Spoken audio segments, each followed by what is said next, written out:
نستعينه ونستغفره ونعوذ بالله من شرور أنفسنا ومن سيئات أعمالنا من يهده الله فلا مضل له ومن يضلل فلا هادي له وأشهد أن لا إله إلا الله وحده لا شريك له وأشهد أن محمدًا عبده ورسوله اللهم صل على محمد وعلى آل محمد كما صليت على إبراهيم وعلى آل إبراهيم إنك حميد مجيد اللهم بارك على محمد وعلى آل محمد كما باركت على إبراهيم وعلى آل إبراهيم إنك حميد مجيد من يطع الله ورسوله فقد رشد واهتدى ومن يعص الله ورسوله فقد ضل وغوى أما بعد فإن خير الحديث كتاب الله وخير الهدي هدي محمد صلى الله عليه وسلم وشر الأمور محدثاتها وكل محدثة بدعة وكل بدعة ضلالة وكل ضلالة في النار أعوذ بالله من الشيطان الرجيم بسم الله الرحمن الرحيم ربنا هب لنا من أزواجنا وذرياتنا قرة أعين وجعلنا للمتقين إماما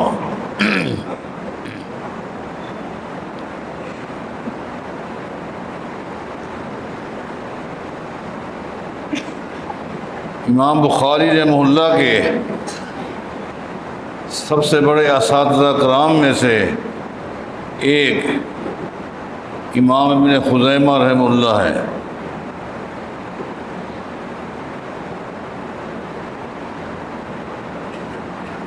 ان کی بہت ساری تصانیف ہیں۔ ایک ان کی حدیث کی کتاب ہے صحیح ابن خزیمہ۔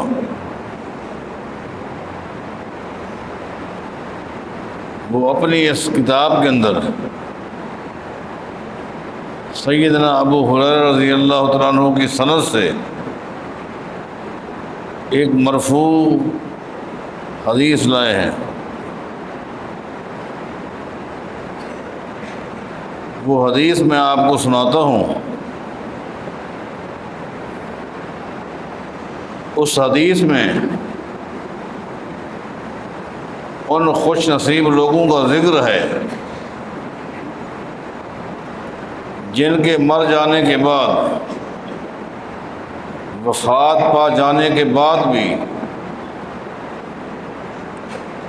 ان کے نیک اعمال والے رجسٹر کھلے رہتے ہیں اور فرشتے لگاتار ان کی نیکیاں لکھتے رہتے ہیں۔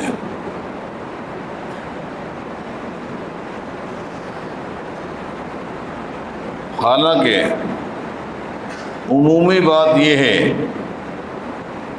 کہ جب انسان فوت ہو جاتا ہے تو ان کے رجسٹر بند ہو جاتے ہیں۔ جب تک وہ نیکیاں کرتے رہے، فرشتے لکھتے رہے۔ اب روح قبض ہو گئی، رجسٹر بند ہو گئے۔ لیکن اس حدیث میں کچھ خوش نصیب لوگوں کا ذکر ہے۔ یہ خوش نصیب مرد بھی ہو سکتے ہیں، خواتین بھی ہو سکتی ہیں، جن کی وفات پا جانے کے بعد بھی فرشتے تسلسل کے ساتھ ان کے نیک اعمال لکھتے رہتے ہیں، رجسٹر نیکیوں والے کھلے رہتے ہیں۔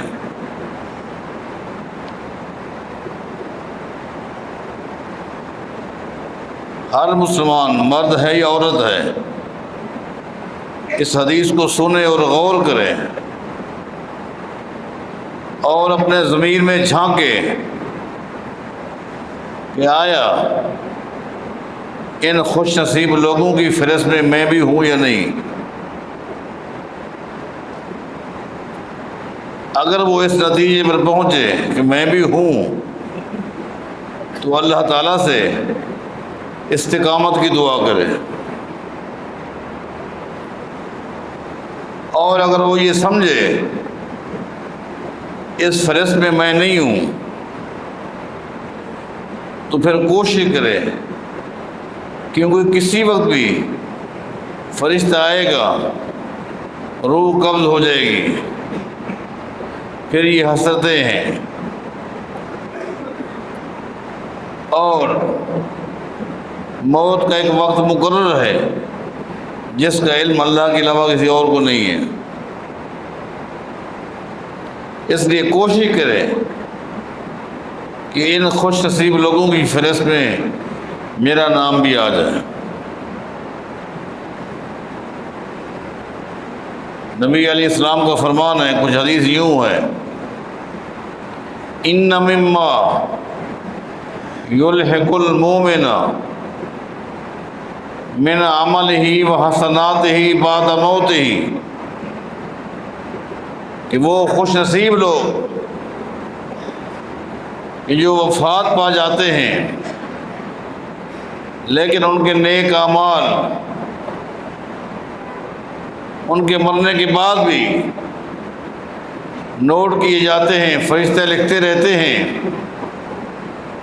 اور ان کی نیکیوں میں اضافہ ہوتا رہتا ہے۔ جس طرح ایک انسان زندگی میں جب نیک اعمال کرتا رہتا ہے اس کا مقام بڑھتا رہتا ہے، درجات میں اضافہ ہوتا ہے، یہ خوش نصیب وہ ہیں جو مرنے کے بعد بھی جن کے درجات بڑھتے رہتے ہیں، مقام میں اضافہ ہوتا رہتا ہے۔ ہمارا کہ وہ کون خوش نصیب ہے؟ ہمارا کہ علم علمہ و نشرہ، پہلا خوش نصیب وہ شخص ہے جس کے سینے میں شریعت کا علم تھا، تھوڑا تھا یا زیادہ تھا، قرآن و حدیث کا علم تھا، اور وہ سب سے پہلے اس علم پر خود عمل کرتا رہا، اس کے بعد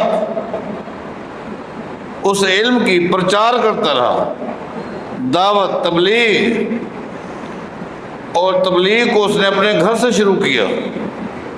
یا ایھا الذین آمنوا قوا انفسکم واہلیکم نارا، اپنے گھر والوں کو جو اس کے پاس شریعت کا علم تھا، عقیدے کے حوالے سے، اعمال کے حوالے سے، نماز روزے حج زکوٰۃ کے حوالے سے، خوشی غمی کے حوالے سے، لین دین معاملات کے حوالے سے، جو اس کے پاس علم تھا اس نے سب سے پہلے اس علم کو اپنے گھر میں اپنی اولاد، اپنے بچوں کے سامنے پیش کیا۔ اسی طرح اس کا اپنا ایک حلقہ تھا، اس حلقے میں یہ دین کی باتیں بتاتا رہا، جہاں اس کو موقع ملا، علم کے اندر وسعت تھی، اور اللہ نے اس کو موقع دیا دعوت کا، تبلیغ کا، دروس کا، خطبات کا، اور اس کی دعوت کے ذریعے، اس کی تبلیغ کے ذریعے، اس کے دروس کے ذریعے لوگ اپنے عقائد کی اصلاح کرتے رہے، اعمال کی اصلاح کرتے رہے۔ کچھ لوگوں کے عقیدے صحیح نہیں تھے، دروس سن کر، نصیحتیں نوٹ کر کے انہوں نے اپنے عقیدے کی اصلاح کر لی۔ کچھ لوگوں کے اعمال صحیح نہیں تھے، اعمال درست ہو گئے، حقوق العباد کے حوالے سے کمی تھی، کوتاہی تھی، دروس کے ذریعے ان کو اللہ تعالیٰ نے ہدایت دی، وراثت کے حوالے سے بڑی تلخیاں تھیں، زیادتیاں تھیں، اس کے درود سن کر، نصیحتیں نوٹ کر کر اس نے حقوق العباد کے معاملے میں حد درجہ محتاط معاملہ اختیار کیا، یہ وہ شخص ہے جب مر جاتا ہے اس کے ذریعے جن لوگوں نے عقائد صحیح کیے، اعمال صحیح کیے، اخلاقیات درست کیے، لین دین درست کیے، وہ یہ کام کرتے رہے، اس مر جانے والے کے نیک اعمال میں اضافہ ہوتا رہا۔ تمام کی نیکیوں میں الدال علی الخیر کے فاعل ہی بے نمازی جس کی دعوت کے ذریعے، تبلیغ کے ذریعے، نصیحت کے ذریعے نمازی بن گیا، یہ مر جائے گا، لیکن اس کی تبلیغ سے جس نے نماز شروع کی، جب تک نماز وہ پڑھتا رہے گا برابر کا اتنا ہی اس شخص کو بھی ثواب ملتا رہے گا۔ پہلا خوش نصیب یہ شخص ہے علما علمہ ونشرہ، اس کے پاس علم تھا، اور میں سمجھتا ہوں ہم جتنے مسلمان اس وقت بیٹھے ہیں، ہماری بہنیں ہیں، ہم میں سے ہر ایک کے پاس شریعت کا علم موجود ہے۔ کسی کے پاس کم ہے، کسی کے پاس زیادہ ہے، علم موجود ہے۔ ہم میں سے ہر شخص کو داعی ہونا چاہیے۔ اگر گہرائی میں جائیں تو ٹھیک ہے، وہ پھر علم علماء کے پاس ہے، نہ میرے پاس ہے نہ آپ کے پاس ہے۔ وہ تو جو مرکزی لوگ ہیں، علماء ہیں، مشائخ ہیں، محدثین ہیں، مجتہدین ہیں، لیکن ہم جیسے طلباء، ہمارے پاس بھی جتنا علم ہے، یہ ذمہ داری ہے، ہم میں سے ہر آدمی کا ایک حلقہ ہے۔ کلکم رائن وکلکم مسئول عن رعیتہ، ہم میں سے ہر ایک کا ایک حلقہ ہے، ہر ایک کی ایک بیٹھک ہے، ہر ایک سے کچھ محبت کرنے والے لوگ ہیں، خاندان میں، محلے میں، کاروباری لحاظ سے ہر ایک کا ایک حلقہ ہے۔ یہ کام کرنا چاہیے، کام کرنا چاہیے۔ اس کی برکات کا اندازہ یہ لگائیں کہ سیدنا حمزہ رضی اللہ تعالیٰ عنہ کو جس شخص نے شہید کیا تھا، جس شخص نے سیدنا حمزہ رضی اللہ تعالیٰ عنہ کے جسم کو چیر لگا کر کلیجہ نکالا تھا، گردے نکالے تھے، اتنا بڑا ظلم کیا، ظلم کی انتہا کر دی، وہ شخص بھی فتح مکہ کے موقع پر جب نبی علیہ السلام کے سامنے دو زانوں سر جھکا کر بیٹھا تھا اور اسلام میں داخل ہونا چاہتا تھا، معافی مانگ رہا تھا، نبی علیہ السلام نے کیا فرمایا؟ فرمایا اس کو کہہ دو میں نے اس کو معاف کر دیا۔ معاف کیوں کیا ہے؟ وَلَا إِسْلَامُ رَجُلٍ وَاحِدٍ أَحَبُّ إِلَيَّ مِنْ قَتْلِ أَلْفِ کافر۔ اگر کسی میدان جہاد میں مسلمانوں کے ہاتھوں 1000 کافر قتل ہو جائیں تو فرمایا اس اطلاع پر مجھے اتنی خوشی نہیں ہوتی جتنا ایک کافر کے مسلمان ہونے پر خوشی ہوتی ہے۔ نبی علیہ السلام نے فرمایا تھا علی، میدان جہاد میں بھی دشمن پر موقع مل چکا، تلوار چلانے سے پہلے ایک مرتبہ ان کے سامنے اسلام کی دعوت پیش کرو اور سن لے، اگر تمہاری تبلیغ سے وہ مسلمان ہو گیا، پوری دنیا کے خزانے جمع ہو کر بھی اتنا فائدہ تمہیں نہیں دے سکتے جتنا اس کا کلمہ تمہیں فائدہ دے گا۔ اس لیے یہ دین کا معاملہ بڑا حساس ہے، اس میں تکلف سے کام نہیں لینا چاہیے۔ ہاں، احترام، اخلاقیات کے چیپٹر کو سائڈ پہ نہیں رکھنا چاہیے. اخلاقیات کے دائرے میں رہ کر اگر ہم میں سے ہر شخص داعی بن جائے، مبلغ بن جائے، تو انشاءاللہ انقلاب آ سکتا ہے. تو فرمایا یہ پہلا وہ خوش نصیب شخص ہے علما علمہ و نشرہ، یہ پہلا شخص ہے. دوسرا کون ہے؟ او ولدا صالحا ترکہ، یہ دوسرا خوش نصیب انسان ہے جس کا تعلق ہمارے مضمون کے ساتھ ہے. او ولدا صالحا ترکہ، دوسرا وہ شخص ہے جو دنیا سے چلا گیا، مرد ہے یا عورت ہے، اور اپنے پیچھے صرف ایک کام اس نے کیا، اپنی زندگی کی بہترین کمائی. اس نے بنگلے نہیں بنائے، کارخانے نہیں بنائے، مارکیٹیں نہیں بنائی، کچھ نہیں کیا، لیکن اس کی ایک ہی کمائی ہے کہ نیک اولاد چھوڑ گیا ہے. نیک اولاد چھوڑ گیا ہے، اور میں سمجھتا ہوں یہ سب سے چوٹی کی کمائی ہے. نیک اولاد، اس سے اچھا بینک بیلنس کوئی اور ہو ہی سکتا. او ولدا صالحا ترکہ، نیک اولاد چھوڑ گئی ہے، ان کے پاس تقوی ہے، ان کے پاس عقیدہ ہے، ان کے پاس اخلاق ہے، ان کے پاس نیک اعمال ہیں، ان کے پاس جھوٹ نہیں، بددیانتی نہیں، زیادتیاں نہیں، قرآن و حدیث کے مطابق لین دین کرنے والے، کاروبار کرنے والے، پابندی کے ساتھ نمازیں پڑھنے والے، اپنے والدین کے لیے رو رو کر دعائیں کرنے والے. او ولدا صالحا ترکہ، نیک اولاد یہ در حقیقت ایک قیمتی سرمایہ ہے. اس پر محنت کریں، اس پر محنت کریں.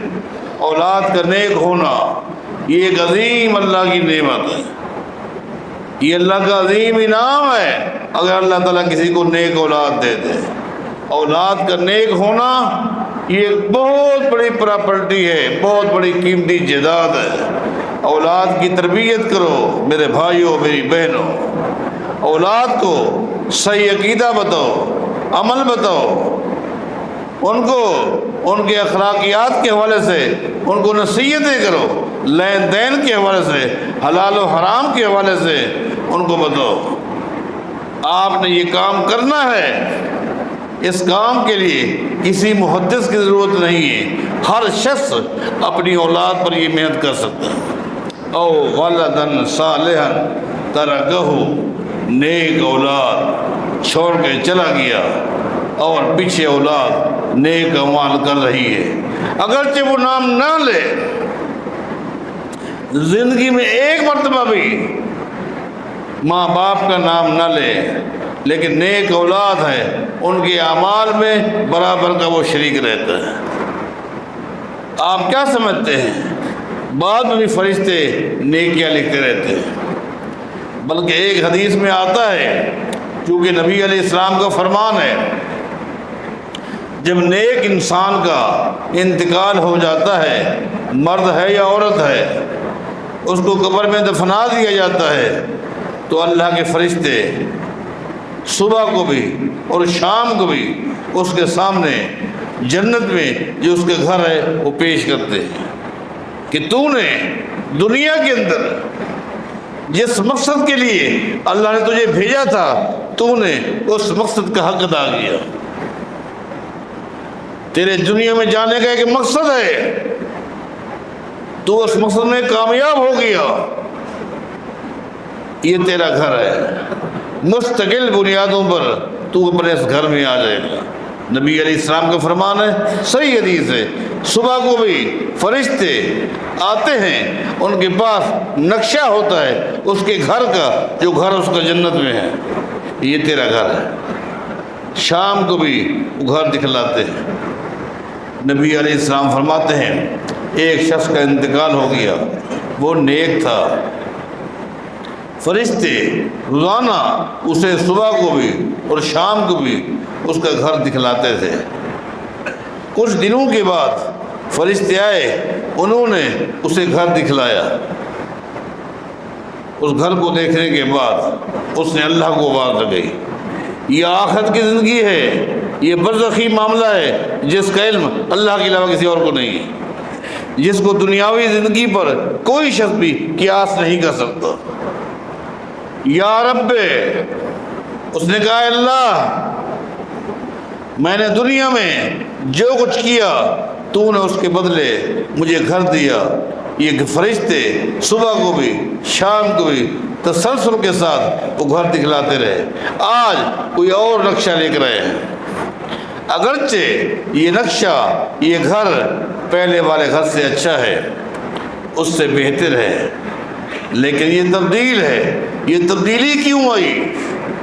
میں تو دنیا سے چلا آیا، جو کچھ میرے اعمال تھے اس کے بدلے مجھے گھر مل گیا، آج میرے گھر میں یہ تبدیلی کیسے آئی؟ اللہ تعالیٰ آواز دے کر اس سے کہتا ہے استغفار ولدک لک، استغفار ولدک لک، میرا بندہ تو دنیا میں نیک اولاد چھوڑ کے آیا ہے۔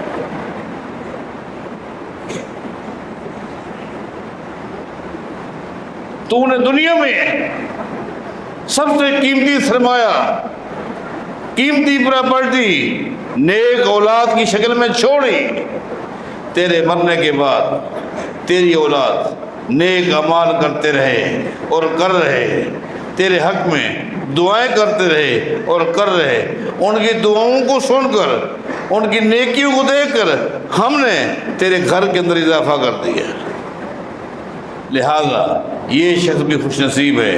او ولدن صالحا ترکہ، ہم میں سے ہر ایک کو سوچنا چاہیے ہماری اولاد کہاں ہے، کس ڈگر پہ چل رہی ہے، اس کو لاؤ اچھے زاویے میں، جذباتی ہو کر نہیں۔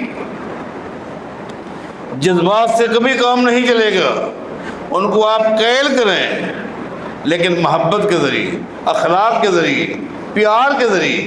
آپ کو اگر لالچ ہے، میں نے پہلے بھی کہا تھا، جہاں لالچ ہوتی ہے چند ٹکوں کی، کس طرح آپ صاحب اخلاق بن جاتے ہیں۔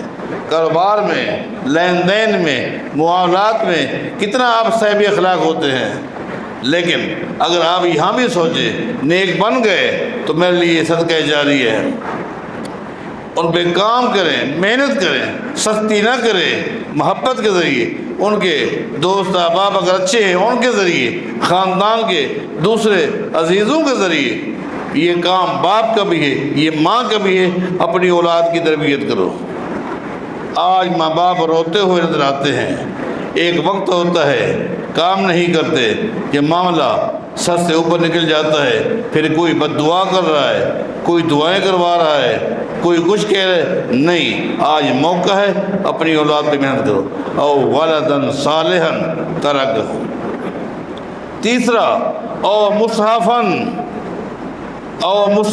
ورثہ، اگر مرنے والا تیسرا آدمی خوش نصیب وہ ہے جس کے پاس چوٹی کا علم تھا اور پھر اس نے یہ سوچا میں چلا گیا،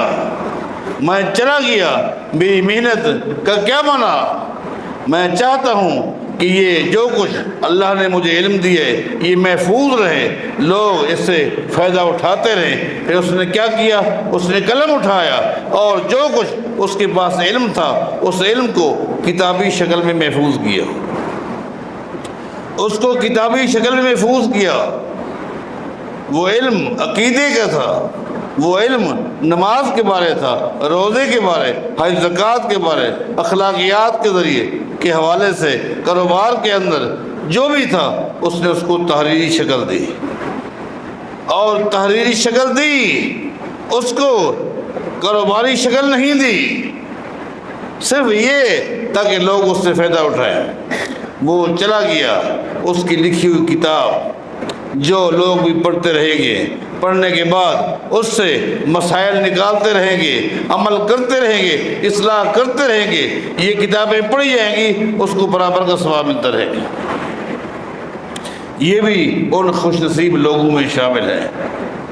آگے نبی علیہ السلام فرماتے ہیں او مسجدن بنا ہو، وہ بھی خوش نصیب شخص ہے جو زندگی میں اللہ کا گھر بنا کر چلا گیا۔ وہ گھر چھوٹا تھا، وہ گھر بڑا تھا۔ غالباً پہلے بھی میں نے آپ کو مسند ابو داؤد کے حوالے سے ایک صحیح حدیث سنائی تھی کہ جب نبی علیہ الصلوۃ والسلام نے فرمایا من بنا للہ مسجدا بنى اللہ لہ بیتا فی الجنہ، جو زمین پر اللہ کا گھر بناتا ہے اللہ جنت میں اس کا گھر بناتا ہے۔ ایک صحابی کے بارے آتا ہے اس کے پاس کوئی ہمت نہیں تھی، کوئی گنجائش نہیں تھی، وہ گھر نہیں بنا سکتا تھا، اس نے اپنے گھر میں مسجد بنائی۔ کتنی بنائی؟ ایک چڑیا کے گھونسلے کے برابر، جس میں وہ خود کھڑے ہو کر نماز نہیں پڑھ سکتا تھا۔ چڑیا کے گھونسلے کے برابر اس نے مسجد بنائی، ایک جذبے کے تحت کہ پتہ نہیں میں کچھ اور کام کر سکوں کہ نہیں کر سکوں۔ اللہ تعالیٰ نے اس کے عمل کو نبی علیہ الصلوۃ والسلام کو وحی کے ذریعے بتا دیا۔ نبی علیہ السلام فرماتے ہیں نماز کے بعد لوگوں اگر کوئی شخص اللہ کا گھر بنائے اور کتنا بڑا چڑیا کی گھونسلے کے برابر اخلاص اور جذبے کے تحت اللہ اس کو بھی گھر جنت بنا۔ لہذا ہم میں سے ہر ایک کو چاہیے، کسی کو اللہ نے توفیق دی ہے مسجد بنانے کی، نہیں توفیق دی مسجد میں حصہ ملانے کی، کچھ نہ کچھ اللہ اس کے جذبے کو جانتا ہے، اللہ اس کے جذبے کو جانتا ہے۔ جتنا اس کا جذبہ ہوگا اس کے مطابق اللہ تعالیٰ اس کو نیکیاں دیتا رہے گا۔ جس مسجد میں اس نے حصہ ملایا، تھوڑا ملایا، زیادہ ملایا، اپنی استطاعت کے مطابق اس نے حصہ ملایا، اس مسجد میں لوگ نمازیں پڑھتے رہیں گے، لوگ بیٹھ کر ذکر اللہ کرتے رہیں گے، اس کے اندر بیٹھ کر لوگ قرآن و حدیث کی تعلیم دیتے رہیں گے، تعلیم حاصل کرتے رہیں گے، اس کو برابر کا ثواب ملتا رہے گا۔ او بیتن لابن السبیل بنا ہو، اسی طرح وہ بھی خوش نصیب شخص ہے جس نے دیکھا کہ مسافر یہاں سے وہاں کثرت کے ساتھ آتے اور جاتے رہتے ہیں، درمیان کی مسافت بڑی لمبی چوڑی ہے، لیکن ان مسافروں کے رہنے کے لیے آرام کے لیے کوئی جگہ نہیں، تو وہ مسافروں کے لیے ایک سرائے بناتا ہے،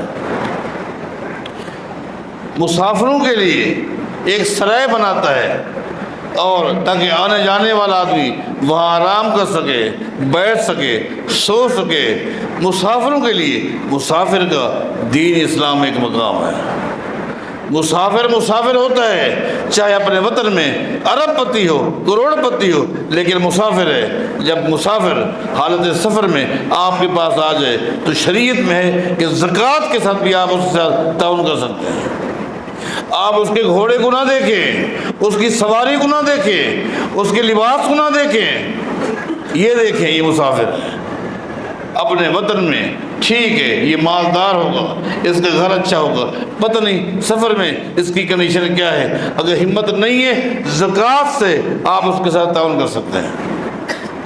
اور جو شخص مسافر خانہ بنا دے لوگوں کے لیے، فرمایا یہ مسافر خانہ جب تک بنا رہے گا، مسافر آتے رہیں گے، جاتے رہیں گے، یہ چلا گیا لیکن فرشتے برابر کا اس کو ثواب دیتے رہیں گے۔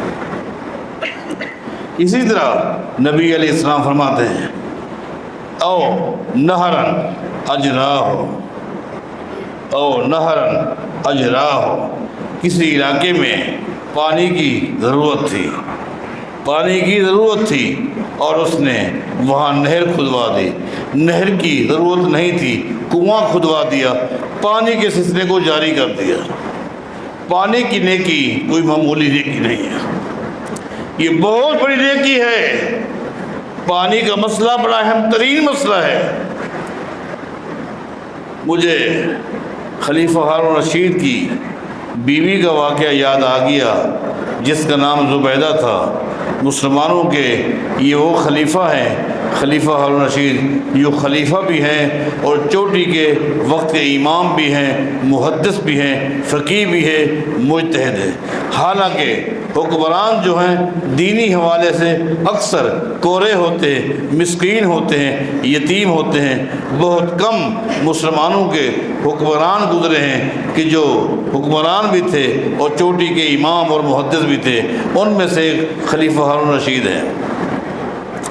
ان کی گھر والی جس کا نام زبیدہ ہے، اس نے ایک خواب دیکھا اور انتہائی خطرناک خواب تھا، ڈراؤنا خواب تھا۔ وہ بیچاری سر پکڑ بیٹھ گئی۔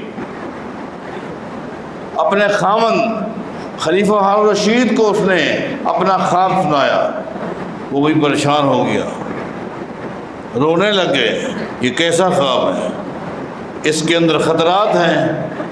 خلیفہ ہارون الرشید نے اس دور کے جو بڑے بڑے علماء تھے، ان علماء میں سے ہر عالم کو، ہر امام کو، ہر محدث کو اپنے گھر پہ اکیلے اکیلے بلایا اور کہا کہ یہ خواب میری بیوی نے دیکھا ہے، اس کی تعبیر کیا ہو سکتی ہے، اس کی تعبیر کیا ہو سکتی ہے۔ کسی عالم نے کوئی تعبیر بتائی، کسی عالم نے کوئی تعبیر بتائی۔ سب سے آخر میں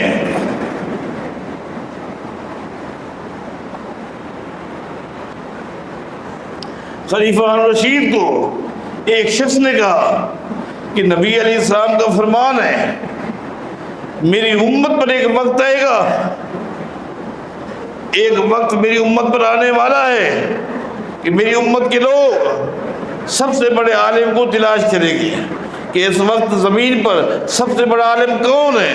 لوگ اونٹوں پر بیٹھ کر سفر کر کر کے اونٹوں کی گردنیں ختم ہو جائیں گی، وہ خود تھک جائیں گے، ان کے جوتے ٹوٹ جائیں گے، لیکن پوری زمین پر سب سے بڑا عالم اگر ان کو ملے گا تو مدینہ میں ملے گا، مسجد نبوی کا امام ملے گا۔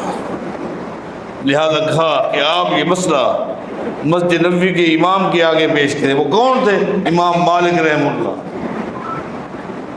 خلیفہ ہارون الرشید نے امام مالک کو بلایا گھر پہ اور کہا یہ میری بیوی نے خواب دیکھا ہے۔ امام مالک نے فرمایا اس خواب کی جو تعبیر ہے، جو کچھ میں قرآن و حدیث سمجھتا ہوں وہ یہ ہے، ایک وقت آئے گا، ایک وقت آئے گا، یہ امت کسی مسئلے میں پریشان ہوگی، اس پریشانی کے حل کا سبب تمہاری بیوی بن جائے گی۔ تمہاری بیوی سے اللہ تعالیٰ ایک ایسا کام لینے والا ہے جو کام نہ پہلے کسی نے کیا ہوگا نہ بعد میں کوئی کر سکے گا۔ یہی ہوا خلیفہ ہارون الرشید کے دور میں۔ چونکہ اسلام پوری دنیا میں پھیل چکا تھا، حج کے حوالے سے پوری دنیا سے لوگ کثرت کے ساتھ آ رہے تھے، لیکن صورتحال پانی کی یہ تھی کہ عرب کی سرزمین میں پانی کی قلت تھی۔ خاص طور پر عرفات کی وادی میں حاجی جمع ہوتے، لیکن پانی کی قلت کی وجہ سے ہر درجہ پریشان تھے۔ یہ پریشانی کا علم ہوا تو زبیدہ نے اپنے خاوند سے کہا کہ جو کچھ میرے ماں باپ نے، چونکہ ایک مالدار گھرانے کی وہ لڑکی تھی، اتنی مالدار گھرانے کی لڑکی تھی زبیدہ کہ زبیدہ کو اس کے ماں باپ نے جو سونا دیا تھا وہ سونا ایک کمرے میں پورا آ گیا۔ ایک کمرے میں جس طرح آپ لوہے کو، سریے کو آپ ایک کمرے میں جمع کر سکتے ہیں، زبیدہ کو اتنا سونا ملا کہ کمرہ بھر گیا۔ اس نے وہ پورا سونا اپنے خامد کو دیا کہ لوگ پریشان ہیں، اس میرے پیسے کو آپ استعمال کرو اور بغداد سے نہر نکالو، جو بغداد سے نہر نکلے اور عرفات کی وادی میں جائے۔ بغداد سے نہر کو کھودا گیا اکیلی زبیدہ کے اس پیسے سے، اور عرفات کی وادی میں پہنچایا گیا، اور وہاں سے نہر چل پڑی، اور بغداد میں اس نہر کے کنارے پر زبیدہ نے اپنا گھر بنایا اور ٹھیکیدار کو بلایا۔ ہاں اب حساب بتا، کتنا تمہیں پیسے دیے تھے، کتنا خرچ ہو گئے، کیا کمی بیشی؟ اس نے رجسٹر دے دیا، اس میں سارا حساب کتاب ہے۔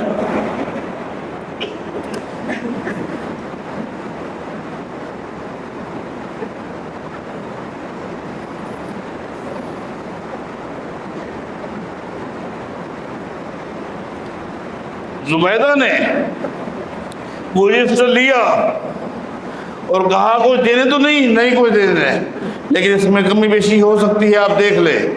زبیدہ نے رجسٹر کو پھاڑا اور نہر میں ڈال دیا۔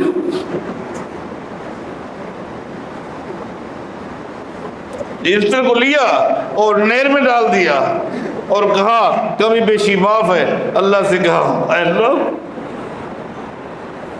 جس طرح میں نے اس ٹھیکیدار کے رجسٹر کو پھاڑ دیے، تو بھی میرے گناہوں کو رجسٹر کو پھاڑ دے۔